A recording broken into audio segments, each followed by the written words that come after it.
Well, hello everybody. Leslie Sansone Williams here. How are you? I'm going to adjust my camera just a little bit here.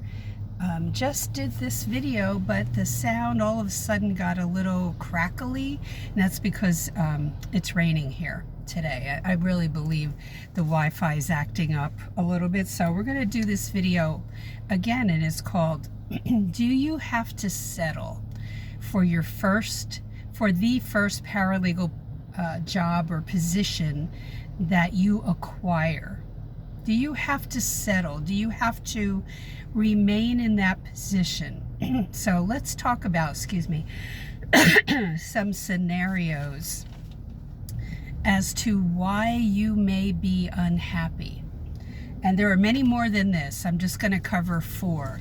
But it may be that your first position is hands down the best thing that you've ever experienced, and that's great. Not everybody has that.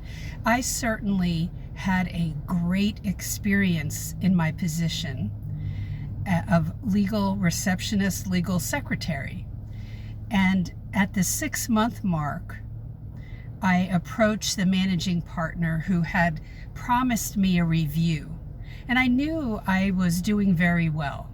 I knew that they were happy with my work. And when I met with this attorney, he claimed to not know anything about this conversation during my interview. It was very much of a letdown because I was, for lack of a better phrase, I was working for peanuts.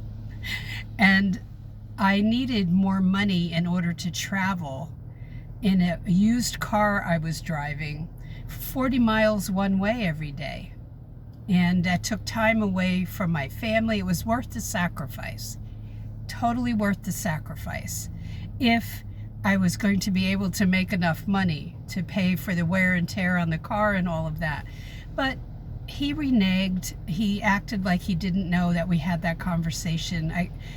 Who knows what their reality is, but I know my reality was I was not happy.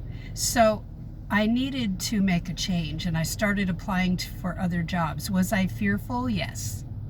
I wondered what kind of value I could bring to a law firm with only, by that time, 7 months experience. It took a month for me to land another job. And I met with an attorney, and I was able to talk about what I knew how to do. And that's one of the most important things. This is a lesson I want you to learn. I want you to get a Dollar Tree notebook.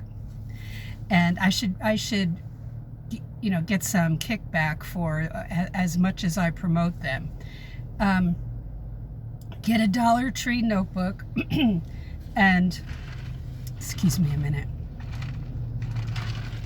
I want you to write down as you go everything that you know how to do, those concrete skills, whether it be software, whether it be skills that you have acquired in your newfound position over the last, if you're only in a position for 2-3 months, you should be writing down everything, whether you've learned how to do a motion, you learned how to format a complaint, you've read some rules. And what rules are those that you're familiar with? So I want you to be able to, when you go into your next interview, that you're able to articulate that, okay? You're able to talk about it. That's what separates you from people who just sit in an interview and don't offer up what they know how to do. That just doesn't work. So here are some scenarios. Number 1, I've been here for a year and I'm bored. Number 2, my coworkers act like gossipy 7th graders. Like they're in a clique. Number 3, the attorney I work for neglects cases and I end up carrying the load on my own. Number 4, there's no team atmosphere. Everyone operates as if they're on their own island, okay? Now, that's just 4 scenarios. There are many more. Is it all negative when you go into the legal field? No, it's not.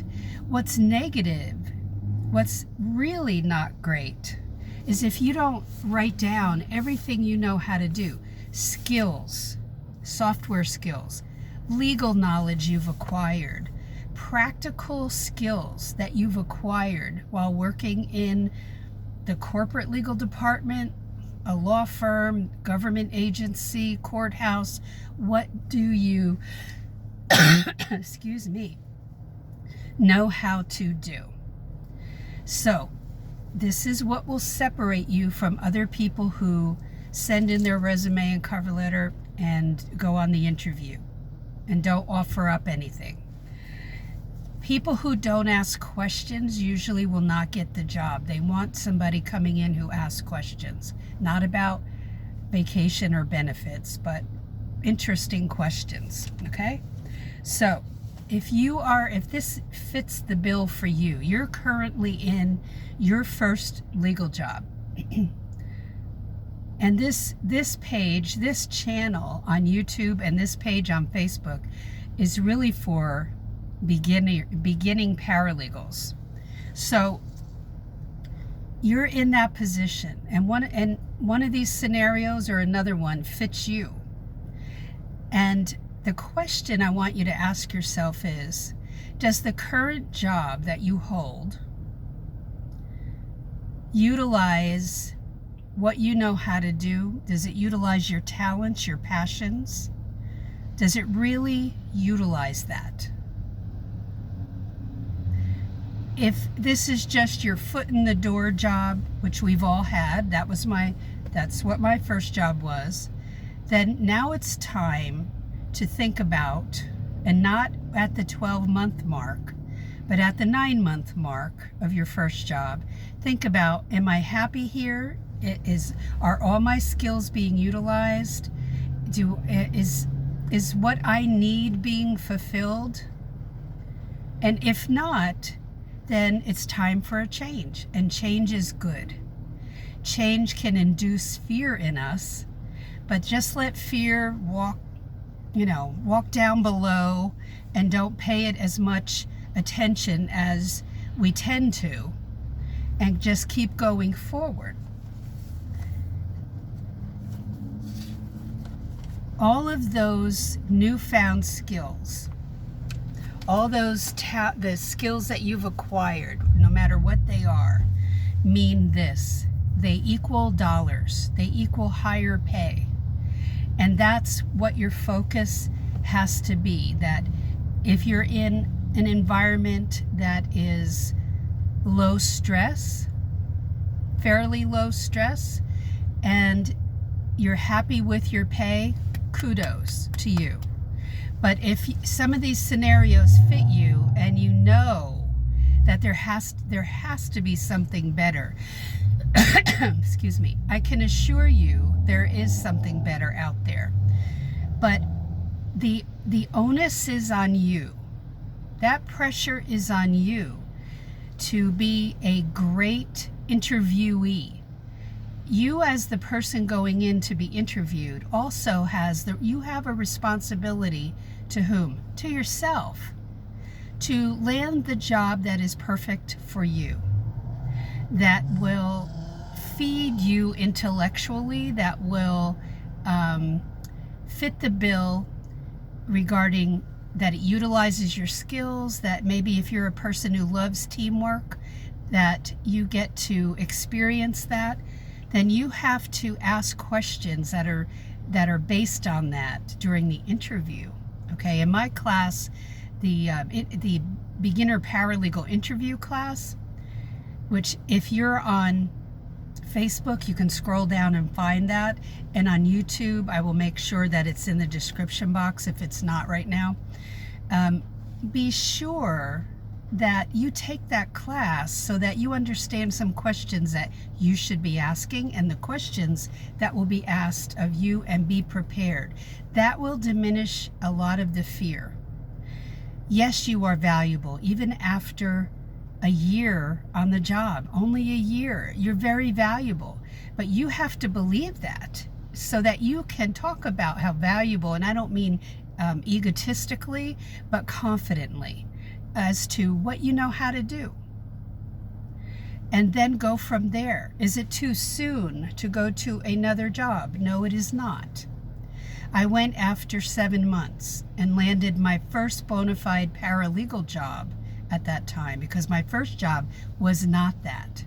But I was chafing at the bit, so to speak, to get into a paralegal job and make more money where it made sense for me to pay the gas, to fill up my tank in my gas guzzling car I had at the time. And also, if my car needed repairs, to be able to afford that. And the salary I started on was just not going to cut it long term. So I want you to make sure that you're taking your notebook, writing everything down that I talked about. And the question in the title of this video is, do you have to settle? No, you don't. And don't let anybody lay that lie on you that you have to settle. And yes, you should stay in your first job for 5 years. That really, it's not that it's rare that happens, but you shouldn't put that restraint on yourself. You're building a career. Look at it as a career that you're building and increasing the value of, instead of just a 9-to-5 job. Okay, and you're going to go far. So have a great day. Any questions, comments, post them below on the Facebook page, Paralegal Coffee Talk, or if you're on YouTube watching this, post in the comments below. I would love to hear from you. Don't ever hesitate to ask questions. You can see throughout the YouTube channel and on the Facebook page, people ask questions and make comments. So it's a good, lively community. So feel free to be part of it. Also, come over and connect with me on LinkedIn. You'll find me under Leslie Williams, but I do have the paralegal name over on LinkedIn. Okay, I joined LinkedIn very early on, so I was fortunate to get that. And find me there and connect. Okay, have a great one today. Questions, comments, just ask away, and I'll talk to you in the next video. Bye.